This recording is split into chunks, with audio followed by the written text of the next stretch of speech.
My name is Anilesh, and I'm a PhD student at Stanford. Today I'm going to talk about what's called the metric distortion of social choice rules. This is a joint work with Ashish, who's here, and Kamesh, who's not. And the other interesting thing is, like, a lot of people I'm going to cite are actually in this room. So the outline of my talk is as follows. I'll first give you some background on the problem, and then I'll describe the exact model and the problem definition, and then I'll give you some results, both previous results and our results, and then I'll talk about a slight modification of the model to understand some fairness properties. So first, some background. So we all know that the traditional approach in social choice theory has been an axiomatic one under the Arrovian framework. Here we have some very strong impossibility results, like, for example, the Gilbert-Satterthwaite theorem, which says that under certain very reasonable assumptions, the only strategy-proof social choice rules are dictatorships. However, with some additional spatial assumptions, you have some nice positive results. For example, if the voters are on a line, then simple rules like the median are strategy-proof. Now, there's another approach, and this approach is gaining a lot of currency recently. And here, the goal is just, like, first assume that the voters have hidden cardinal preferences that generate the ordinal information that is fed into your social choice rule, and then to measure how well your social choice rule performs with respect to social welfare, measured with respect to the hidden cardinal preferences, as opposed to an algorithm which actually has access to these preferences. This model was first introduced by Prakash and Rosenstein in 2006, and they look at a case with general utilities, and here the results are such that this ratio is pretty large. That's not to say that, like, there's not any interesting work here. There's a lot of interesting results, but it's not particularly relevant to this talk. However, with a slight change of the model, by switching from utilities to costs, and assuming that these costs come from a metric space, constant factor ratios are possible, and this model was introduced by Elliott, who's here. And now I'm going to describe this model with a simple example. So assume you have two agents, here black and blue, and two alternatives A and B.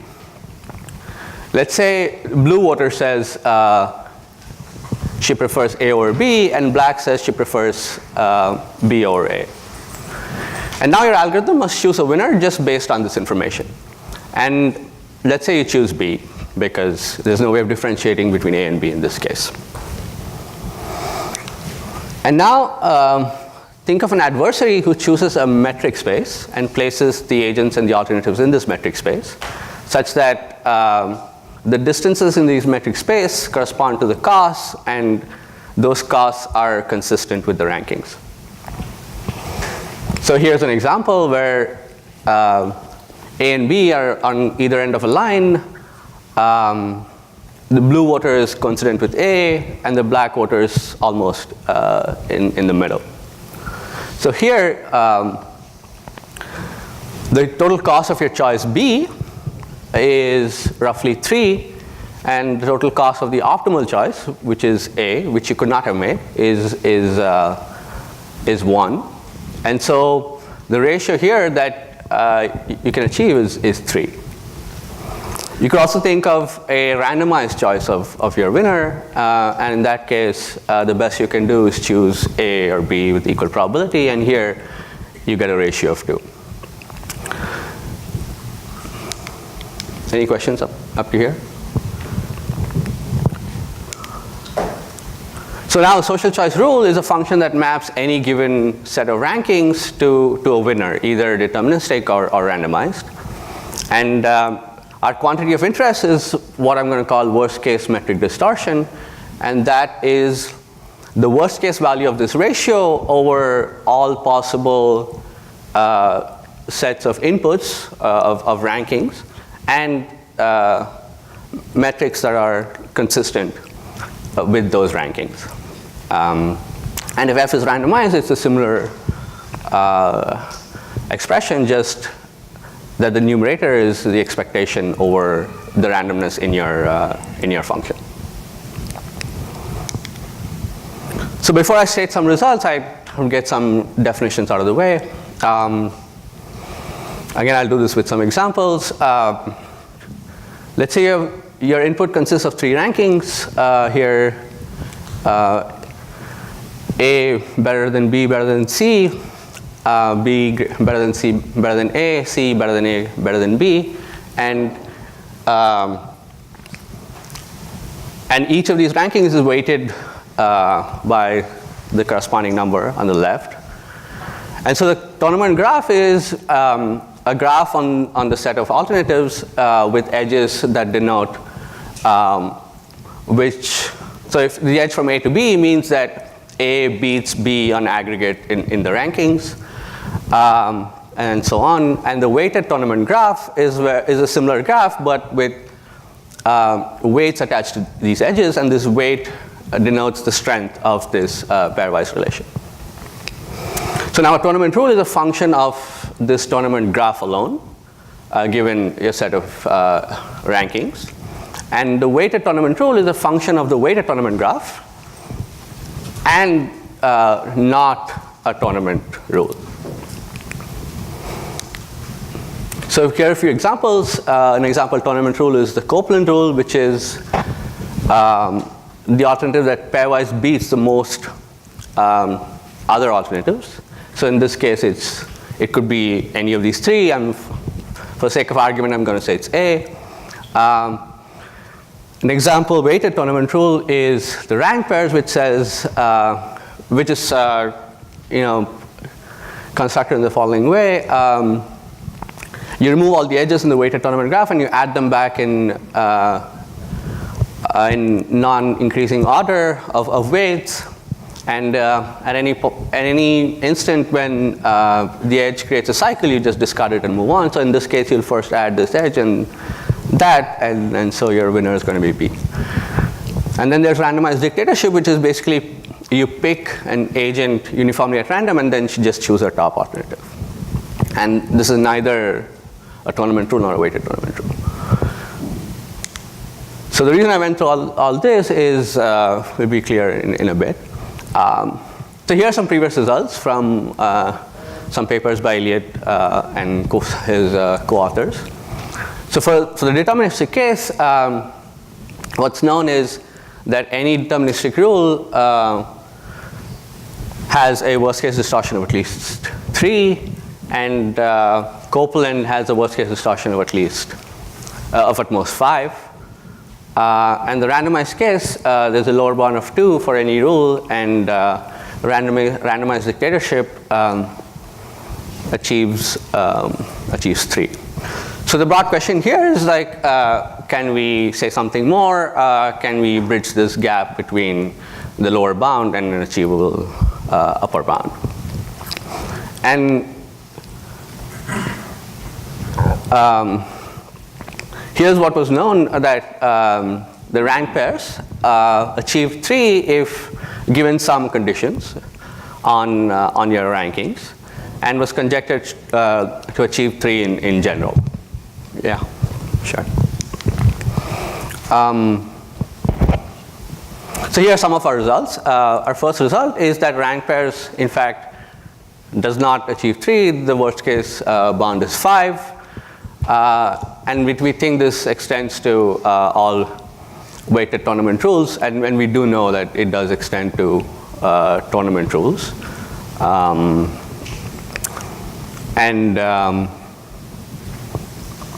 in the randomized case, any randomized tournament or weighted tournament rule can only give you can possibly give you 3. And the proof of both these results requires constructing like a huge sequence of instances, and I probably won't get into that in this talk. So given these sort of negative results, the next question we asked is, can we look at other objectives? So we were looking at the sum of cost objectives in what we did so far. Now the question is, can we do something, can we look at some other objectives, possibly corresponding to some notion of fairness? Here are some functions that you might want to write. For example, the sum of logs, or the max of the costs. And you could possibly write down many other functions here. But the point I want to make is that all these functions have some key properties in common. And we'll figure out what they are now.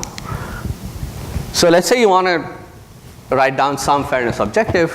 Let's say there are 2 agents and you have costs x1 and x2 for them, and you're trying to evaluate f of x1 comma x2. So I'm going to give you a few hypothetical cases, and I want you to think about the answer in each case. So the question is, which of the 2 choices I give you is actually fairer. So in the first case, you have costs of 1, 1 and 1, 2. Which do you think is fairer in this case? So 1, 1. So what this is actually saying is that your function must be non-decreasing in each argument.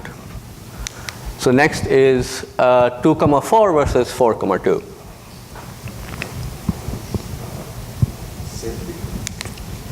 And so f must be symmetric.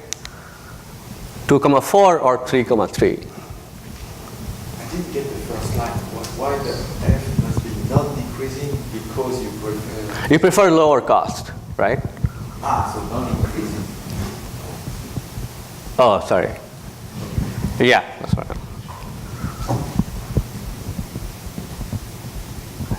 No, non-decreasing, right? Because you want f of 1, 2 to give you a higher cost than f of 1, 1.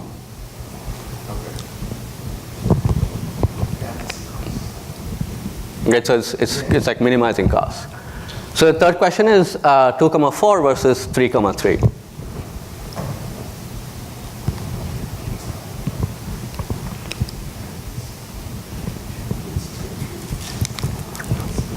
If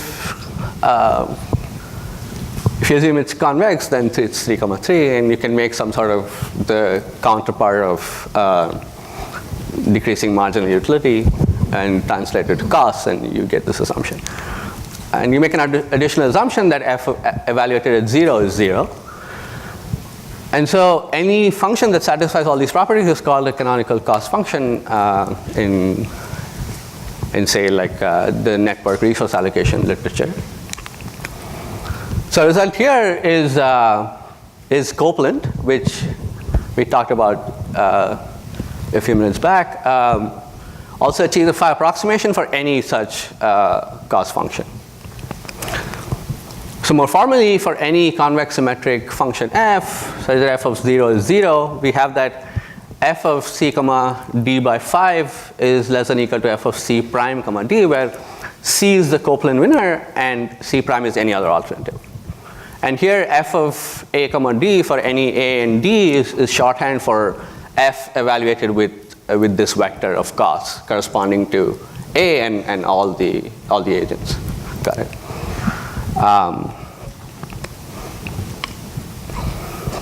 Right. And for this talk, I'll just tell you some what the main ingredients of this proof are. There are 2 properties. One is the uncovered set property, and the second is approximate majorization. Uncovered set property was first observed by, I think, Hervé, or at least was talked about by Hervé in some paper of his a long time ago. And what this says is that if C is your Copeland winner and C prime is any other alternative, then either C directly beats C prime, or there's some other alternative C hat here, such that C beats C hat and C hat beats C prime.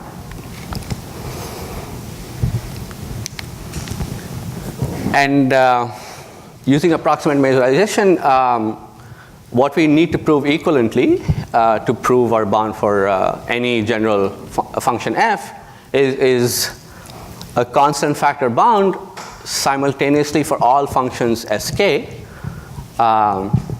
where sk is called the kth suffix, which is the k largest cost corresponding to an alternative.